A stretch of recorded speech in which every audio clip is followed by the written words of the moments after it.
이 사건이 세상에 처음 알려졌을 때도 충격적이었는데 조사를 하면 할수록 충격이 더하고 있습니다. 경남 창녕군에서 부모의 학대를 피해서 도망쳐 나온 9살 여자 어린이 초등학생 사건인데요.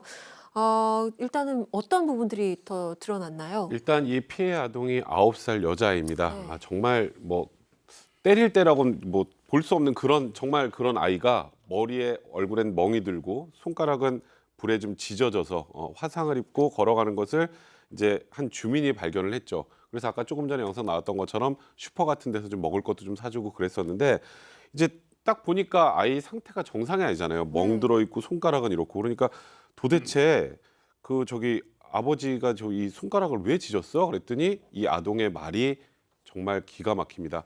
가족이 될 기회를 주겠으니 지문을 없애라. 그래서 이렇게 했다고 합니다.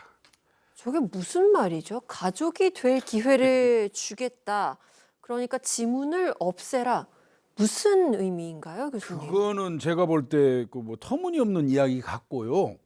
이제 본인은 그 경찰에서 그렇게 얘기했어요. 처음에는 뭐 이 달궈진 그 프라이팬에 그 손을 지져가지고 지문을 없앴잖아요. 네. 그거 관련돼서 부인하다가 급기야 이제 이 경찰의 추궁에 대해서 인정을 했어요.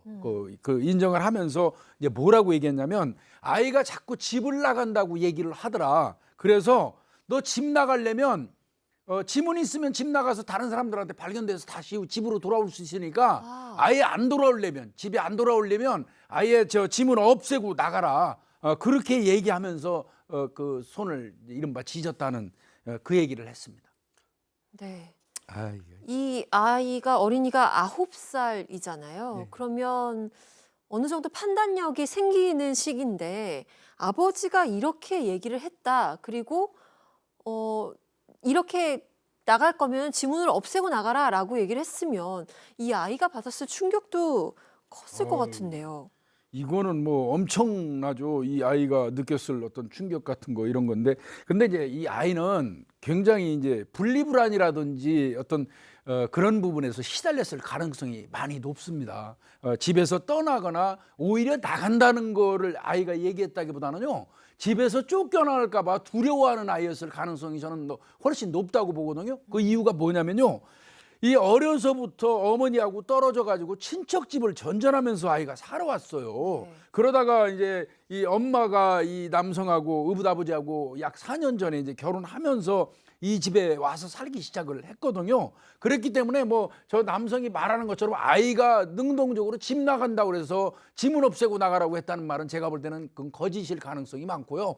오히려 그 뭐 이 다치거나 한 거는 전부 학대의 어떤 그 결과이라고 저는 생각합니다. 네. 그럼 지금부터 언제부터 학대가 시작이 된 건지 그리고 학대 정황이 언제부터 드러나게 된 건지도 살펴보겠습니다.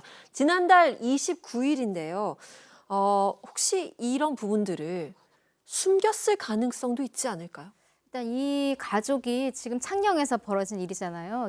이게 올 1월에 창녕으로 이사를 온 거고 그 전까지는 거제에 살았다 그래요. 근데 일단 경남도 교육청 관계자는 뭐 일부 언론에서 이 아이가 2년 전부터 학대를 당했다 뭐 이런 보도가 나가곤 있습니다만 자기네들이 볼 때는 그러니까 그 당시에 거제에 살 때에는 학대가 이루어지지 않았을 수도 있다라고 이제 밝힌 겁니다. 뭐 네. 책임의 소재 때문에 뭐 여러 가지 해석이 있을 수는 있겠습니다만 이렇게 경남도에서 말하는 이유는 그 당시에는 밝은 모습으로 이 아이가 생활을 했고 학대 정황도 없었다라는 게 이제 이사 오기 전 거제의 이제 그 교육청 관계자들의 이야기고 일단 경찰은 언제부터 학대를 당했느냐를 또 조사하고 있는데 학교 학교에서 좀 관리가 부실한 것 아니냐 이제 학교 책임의 이야기도 나오고 있어요. 근데 온라인 수업에 일단은 로그인을 한 것으로 드러났는데 이 학교 같은 경우에는 이렇게 대면해서 수업을 하는 게 아니라 EBS 강의 자료를 틀어주는 거였기 때문에 아이의 얼굴이 보이지 않아도 로그인을 했으면 일단 아이가 있다라고 인정을 해줄 수가 있고요. 또 한 가지는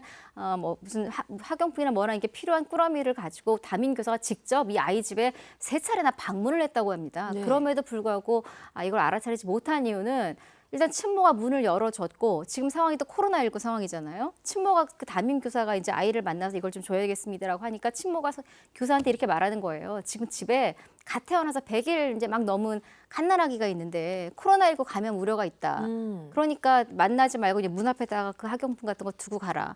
그러니까 또 교사 입장에서는 그 갓 태어난 아기가 있다 그러고 코로나19 이야기하니까 문 앞에 두고 간 거예요. 그래서 3번이나 방문을 했음에도 이 아이가 학대를 당하거나 이런 일이 발생한 걸 학교 측도 몰랐다고 합니다. 그러니까 담임 선생님이 가정 방문을 했는데도 아이를 못 만난 거잖아요. 이거를 친어머니가 막았다, 의도적으로 막았다. 왜냐, 학대 사실을 숨기기 위해서 이렇게 해석이 될 수 있을까요? 그 부분도 따져볼 필요가 있을 것 같은데요. 일단은 이제 문제는 친모의 어떤 그 정신 건강 상태가 좀 있어요. 이 친모 같은 경우는 거제 살 때 그 신경정신과에서 3년 전부터 치료를 받았다고 하고요. 그러니까 분명히 어떤 그 정신적인 치료를 받은 건 명백한 것 같습니다. 다만 최근 1년간은 약을 먹지 않았다는 게 확인이 됐거든요. 그렇다면 이거는 좀 호전이 됐다는 뜻이 아닐까 싶어요. 네. 그 이후에 이와 같은 일이 생겼다면 친모 문제 있는 거죠. 이 경우. 또 이 남성 의붓아버지 학대를 한 아버지 같은 경우, 의붓아버지 같은 경우도 그런 얘기는 해요. 아내가 3, 4년 전부터 이 조현병 약을 먹었었는데 이 아내가 아이를 컨트롤하면서 이제 뭐 자기 마음대로 못하고 그러면 아내가 흥분해가지고 난리가 난다는 거예요. 그래서 그런 경우에 아이가 흥분해서 아이를 진짜 속된 말로 죽일지도 모르겠다. 그런 두려움이 들어서 자기가 아내를 위해서 대신 체벌을 해왔다. 뭐 이렇게 얘기를 하는데 글쎄요, 이게 납득이 가는 설명인지 모르겠습니다. 이 체벌이라는 단어를 좀 주의 깊게 봐야 될 것 같은데요. 아내 때문에 아이에게 이렇게 했다라는 거네요. 일반적인 기준으로 볼 때 또는 법적으로 볼 때 학대로 해석되지만 이런 가해자들의 용어를 보면 뭐 교육, 뭐 체벌, 뭐 훈육 이렇게 문제 없는 식으로 이제 좀 호도하는 경우가 있거든요. 이 사례 역시 마찬가지인 것 같습니다. 특히 이거는 교육을 시킨 것이다. 아니 딸을 내 친자식처럼 생각했기 때문에 공부를 열심히 하도록 뭐 잘 배우도록 하기 위해서 노력한 것인데 이런 노력한 것이라는 그런 좀 핑계를 대고 있는 것이죠. 하지만 아무리 그렇게 주장한다 하더라도 법적인 평가가 과연 그렇게 될지는 상당히 의문입니다. 네.